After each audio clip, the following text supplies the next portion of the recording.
जानकारियां जो है वो दी जाएगी। तो ये इस वक्त की बड़ी खबर, प्रेस कॉन्फ्रेंस होगी थोड़ी ही देर में। तो ये इस वक्त हम आपको जानकारी दे रहे हैं। वापस मैं लौटूंगी। सुजाता, जिस तरह से हम यहां पर बात कर रहे थे कि स्लीपर सेल बतौर ये चूंकि काम करता था, तो इसलिए आसपास वाले जो लोग हैं उनको जरा भी शक नहीं हो पाता है, क्योंकि इनकी एक्टिविटीज इस तरह से रहती है, ये बिल्कुल घुल मिल कर इस तरह से रहते हैं कि कोई इन पर शक भी नहीं कर पाता है। बिल्कुल बिल्कुल हिमानी, यही तरीका है, ये मॉडस ऑपरेंडी है स्लीपर सेल की। और ऐसे ही मोहम्मद अशरफ अली जो पाकिस्तानी आतंकी पकड़ा गया है, रमेश पार्क इलाका है ये लक्ष्मी नगर से लगा हुआ, जहां से उसकी गिरफ्तारी हुई है बीती रात को।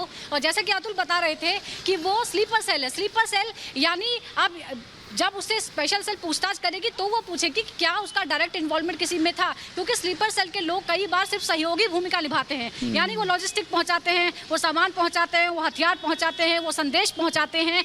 देखना होगा कि मोहम्मद अशरफ अली जो है उसकी पिछली घटनाओं में क्या भूमिका रही है, क्योंकि ये बात भी सामने आ रही है कि वो कई घटनाओं में पहले भी शामिल रहा है। तो वो कौन सी घटनाएं थी और उसका किस तरह का इन्वॉल्वमेंट था, यह भी पता करना होगा। जो हथियार उसके पास पहुंचे हैं वो कहाँ से पहुंचे हैं, क्या वो बहुत सालों से थे, क्योंकि वो 10-15 साल से यहीं रह रहा था, तो क्या वो हथियार उसने अलग अलग जगहों पर जमा किया था, या फिर हाल ही में ये सामान जो है वो उसको पहुंचाया गया, उसे आगे ये सामान कहां पहुंचाना था। ये तमाम चीजें हैं जिसकी जानकारी अब स्पेशल सेल जो है कहां तक फैला था ये भी देखना होगा सुजाता, क्योंकि ये भी खबर आई सामने कि जब इसकी जरूरत पड़ती थी तब ये एकदम सक्रिय हो जाता था। तो पिछली बार अगर हम देखें यूपी में भी आपको याद होगा, तब आप रिपोर्ट कर रही थी वहां से, तब भी आपने देखा इसी तरह की चीजें सामने आई थी।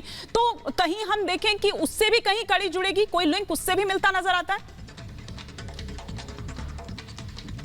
बिल्कुल हिमानी, निश्चित तौर पर यह हो सकता है, क्योंकि पिछले महीने ही गिरफ्तारियां हुई थी और देश के कई इलाकों से गिरफ्तारियां हुई थी। यूपी से ही 6 लोगों की गिरफ्तारी हुई थी, मुंबई से गिरफ्तारी हुई थी। तो उससे ये भी पूछा जाएगा कि क्या वो तमाम जो लोग थे वो जुड़े हुए थे, क्योंकि ये खबर भी है कि ये भी जाहिर तौर पर ISI ने इसे भी ट्रेन किया था, जिसके बाद ये दिल्ली में यहाँ पे था। और मॉडस ऑपरेंडी यही होती है कि स्लीपर सेल को तब एक्टिव किया जाता है जब उसकी जरूरत पड़ती है। तो क्या कोई योजना है, क्या वो योजना जो है उस साजिश का क्या पूरी तरह से खुलासा हो चुका है? पिछले महीने की गिरफ्तारियां और आज अशरफ की गिरफ्तारी से क्या वो पूरी तरह से उसका खुलासा हो चुका है? ये भी बहुत गंभीर मामला है कि क्या अभी कोई और बचा तो नहीं है, क्या वो साजिश। बिल्कुल, मैं रोकूंगी सुजाता, आपको लौटूंगी आपके पास।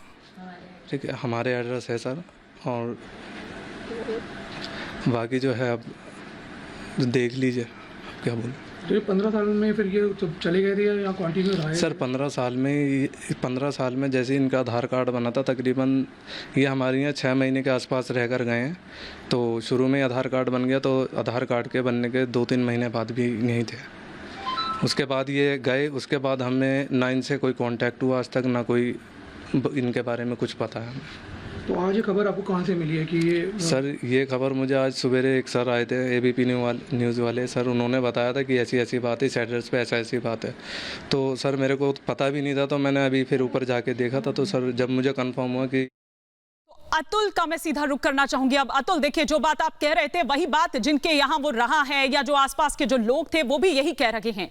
जाहिर सी बात है कि ये अकेला तो नहीं होगा, एक अच्छी खासी प्लानिंग होगी। आपके सोर्सेस क्या जानकारी दे रहे हैं? पूछताछ में क्या कोई ऐसी बात निकलकर सामने आई है? कौन कौन लोग थे, कहां कहां तक नेक्सस था, क्या था?